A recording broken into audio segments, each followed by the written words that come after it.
Hey guys, welcome back to another week of meals, another what's for dinner. For tonight's dinner, I'm getting it started earlier in the day. I'm actually getting ready to head out and do some errands and grocery shop because I am on a really bad schedule of grocery shopping since vacation. And I don't even actually have everything I need for tonight's dinner, but we're gonna get something going in the crock pot. Tonight, we're gonna be having, we call them Spud Boats, and then I looked them up and I don't find them anywhere. So I don't know if it just was like a regional thing from where we were from in upstate New York, or even just a particular place we got them. But it's kind of like a loaded baked potato. But anyways, yeah, we're gonna have Spud Boats for dinner. Let me show you what we're doing in the crock pot. So I picked up this boneless pork shoulder from Aldi last week, I think, and pulled out of the freezer last night. I know we're hanging out in my sink here. I'm about to put this into the slow cooker, and then later we will get rest of dinner going.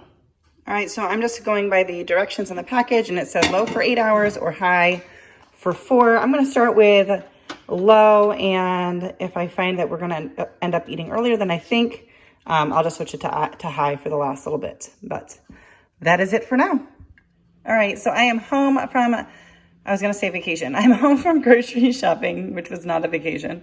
And so now I'm getting my potatoes in another slow cooker. I just scrubbed them down. I did spray my crock pot with, or slow cooker, or whatever, with cooking spray. That's probably not necessary. But I scrubbed my potatoes down and they are still wet. Just the moisture from that is enough. I didn't poke holes in them or anything. And I'm gonna put them on high because now it's a lot later. If I had done it at the same time as the pork, I could have done it on low. But whoops, that is all we're gonna do for now. And we'll come back later and we're gonna put together a couple more things. And yeah, you'll see. We'll be back in, it's just a second for you. All right, so it is quite a bit later and it is almost time to eat. I've got the potatoes and the pork doing good in the slow cookers, and I'm going to get to cutting this broccoli up. I am going to use fresh. I often use frozen on my channel, but I am going to do fresh. I am going to try to cut it up pretty small, and we're just kind of working on our toppings. So you're going to do what you like. I'm going to see if I can find out what we're used to having on original like Spud Boats. I'm going to get this cut up and steam this on the stove. I'm just putting it in a little pot and we're gonna steam it up. All right, so I was just chatting with Jessie, trying to remember the Spud Boats, because like I think I had mentioned, I think it might just be something we used to get at a place we used to go to in upstate New York, because when I looked it up online, I wasn't seeing it mentioned anywhere. So I'm like, I don't know if this is a thing other people are familiar with, but I think it normally came, I think it did come with a pulled, well, maybe you could get 2 different kinds of meat. Do you remember, hon? Could you get different meats? No, it was all pork. It was always pork. So I think it always came with pulled pork and like cheese and sour cream and butter probably. We're gonna add on broccoli just because I think that's good in a loaded baked potato. But we're calling them Spud Boats, but you can just call it you could do a loaded baked potato bar, whatever. That's what we're eating, but just to give a little explanation there. All right, so now I'm gonna make a cheese sauce. You could, of course, just buy a cheese sauce. You could do a queso cheese. You could do a nacho cheese. You could do whatever you want. But I'm gonna make one. So I've got 2 tablespoons of butter melted here, and we're going to whisk in 2 tablespoons of flour and kind of whisk that and cook that for like a minute or 2. All right, so now I'm gonna begin whisking in 1.5 cups of milk. I'm just gonna do a little bit at a time and whisk it really good and keep adding it. Just take your time with it. It's not gonna take a long time, but it's better to not rush it. You avoid clumps that way. And I am using almond milk as usual, just because that's what we have and use, but you can just use, I think actually the recipe that I was eyeballing for this, which I will link down below, I think that recipe just says 2% milk, but I'm sure if you wanted to be extra, you could do half and half or heavy cream. But we're just gonna do the almond milk, and I'm gonna keep it going until I've added it all in. Coming over to the pulled pork to shred it up, and I just wanted to show you how easily it's coming apart. I'm gonna use 2 forks and shred this up. I'm gonna, I just don't have a good tripod at the moment. All my tripods are breaking. So I've struggling a little bit with camera angles, but super tender. We're gonna shred this up now. This was so tender that my pulling it apart is really just squishing it with a fork, and it's all just shredding up. I'm probably gonna add in some barbecue sauce, whatever I have on hand. I think I have a Sweet Baby Ray's on hand. And then I'm just gonna let this sit like keep warm while I finish up the cheese sauce. Pretty sure the potatoes are done. This roast already has some barbecue like seasoning and stuff on it, but I just wanted to add in a little more. So I did add in some of this Sweet Baby Ray's. Broccoli's probably getting close to done there. So now I've got this on low heat, and we're going to just add in a little bit at a time, about a cup of cheese. I've got some white cheddar cheese, and as most recipes do, and I usually do as well, I do recommend shredding your own, but I'm not gonna say it's not gonna work if you buy the pre-shredded, but I do think it works better. And I think it tastes better, but you do you. And I'm just gonna keep going till I have about a cup of cheese added in, and I'm gonna season that with some salt. And then I think we'll be good to put this all together. I did add a tiny bit of this into my cheese sauce just because I had maybe a tablespoon of it left in the fridge, and I just kind of wanted to use it up in something. So I'm just whisking that in and letting this thicken up a touch.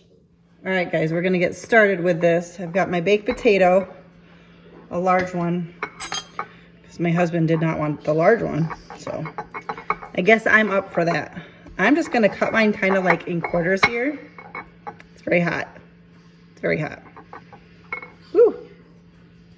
Just kind of open it up. I was trying to smush it open, but it's hot. All right, I'm gonna put just a little bit of butter in my baked potato, except for I'm dropping it all over the place. All right, now I'm going to add on my broccoli. Now we're gonna add on our pulled pork.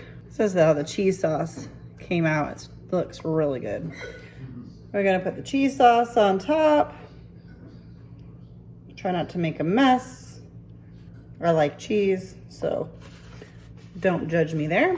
A little bit of bacon bits on top, and I'm undecided if I'm gonna have sour cream, so I'm gonna start without it. There you have it. That is our little Spud Boats, and that is dinner for tonight.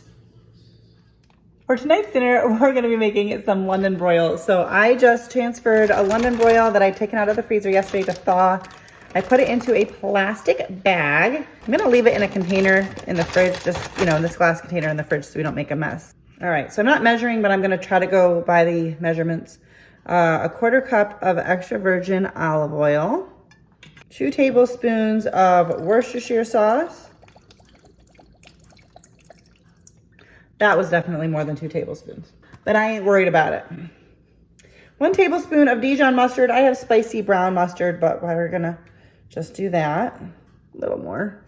Teaspoon of salt and a tablespoon of minced garlic. I'm just going to seal this up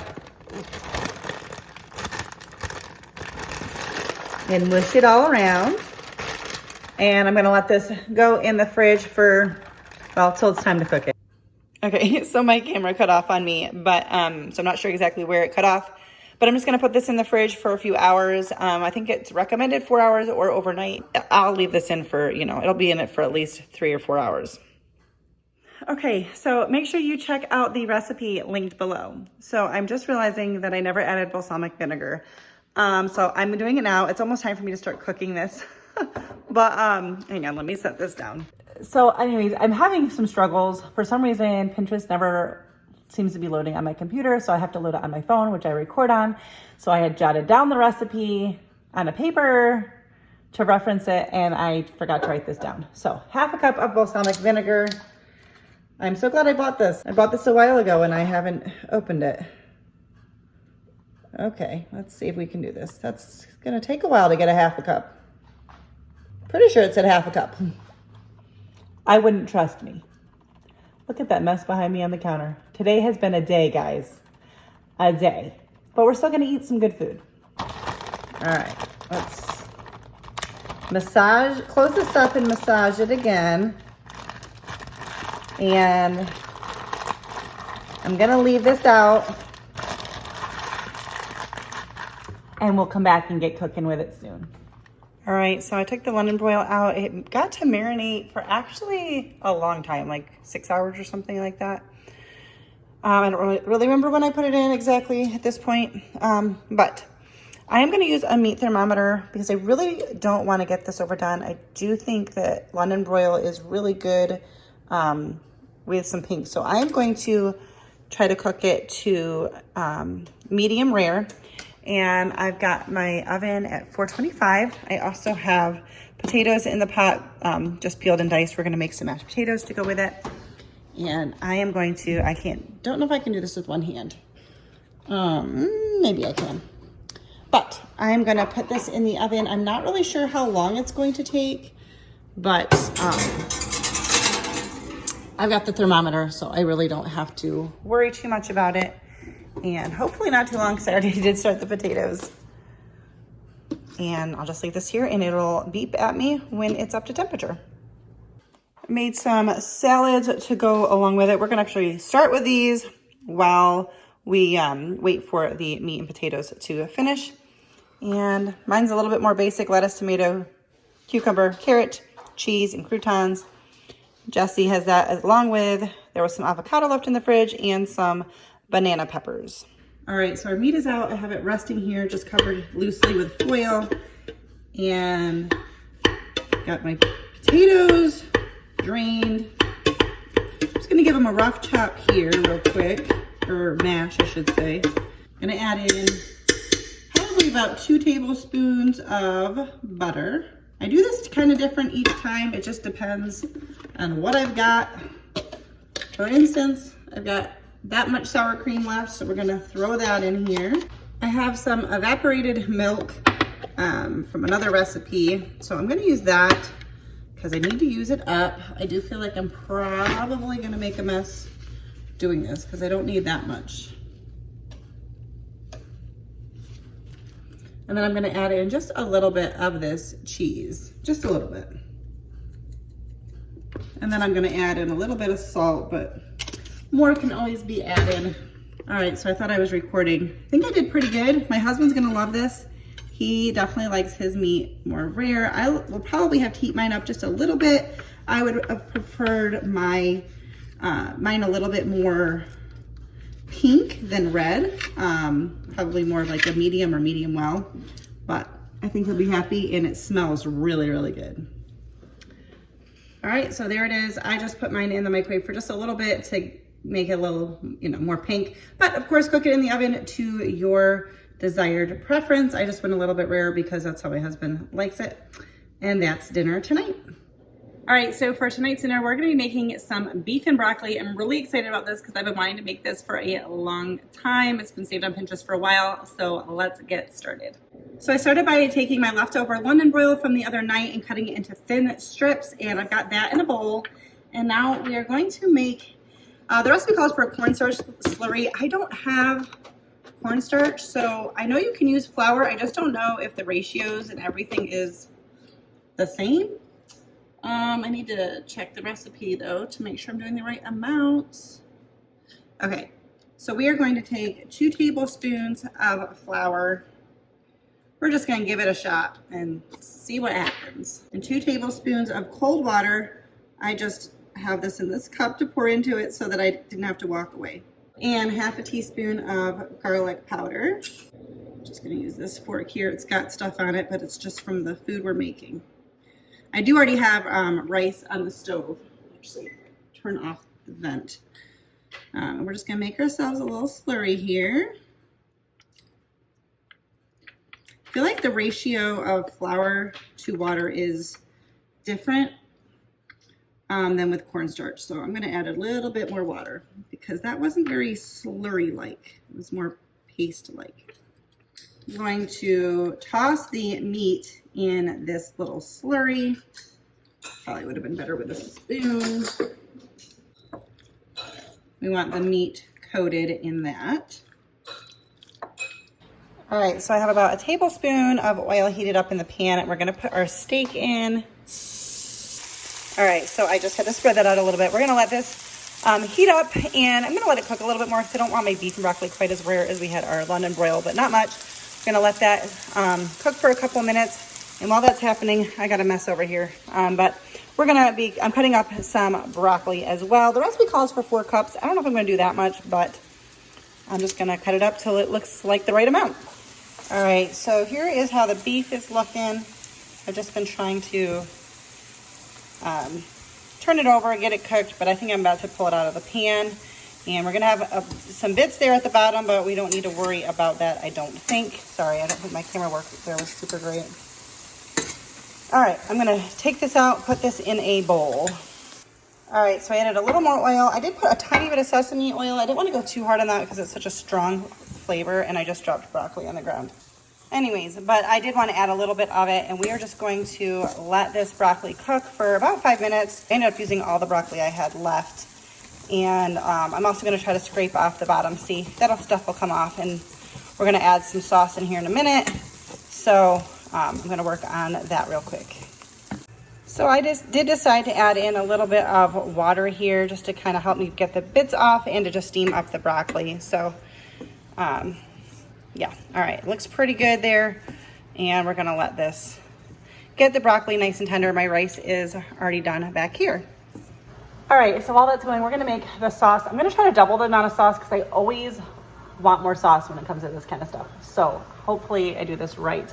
So I have 1 cup of water. And then I'm gonna do 2/3 cup of soy sauce, or I'm using coconut aminos. Once again, I am doubling the sauce. I'll have the recipe that I'm following linked down below. Just gotta pause and stir my broccoli, which seems to be coming along very nicely. And then I'm going to add in about 4 tablespoons of brown sugar, 1 teaspoon of ground ginger. The recipe calls for 1 teaspoon, and even though I'm doubling everything else, I don't think I'm gonna double the ginger just because I feel like that's having a hard time coming out. I just feel like, I don't know, ginger is very strong, and I don't know that I want 2 teaspoons of ginger.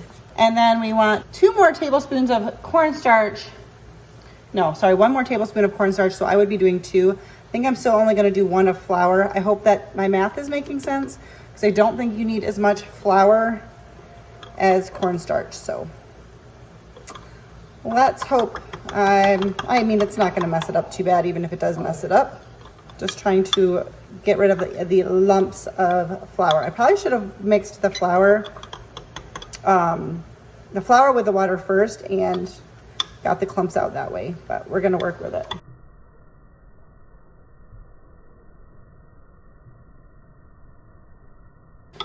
Totally just made a mess of myself, and then made a bigger mess of myself trying to clean myself up. But we're almost done. So I think I've got all my clumps out of this, making sure the brown sugar is well incorporated. We're gonna head back to the skillet. All right, we're gonna add our beef back in. I have made a mess of my kitchen counters during tonight's dinner. And now we're gonna add in our sauce as well. All right, so we are going to let this cook for about 5 minutes, making sure we stir frequently here, and then it should, I believe, all be done. All right, so I did add another tablespoon of flour just because I wanted it a little bit thicker. It is a lot of sauce. Like I said, I doubled it, but you can always serve it, you know, with a slotted spoon if you don't want as much sauce. But I have a feeling that I'm gonna want the sauce on the rice because I did not season my rice at all. So time to plate it up. All right, guys, so here it is. I'm like really excited about this. I tasted the sauce and it was pretty good, but I'll let you know what we think here on the screen. This is our dinner tonight. Okay, well, that is it for this What's for Dinner video. I hope that you enjoyed it. If you did, don't forget to give it a big thumbs up. Subscribe if you're new, and make sure your notification bell is turned on so you don't miss out on my future videos. And I will see you next time. Bye, guys.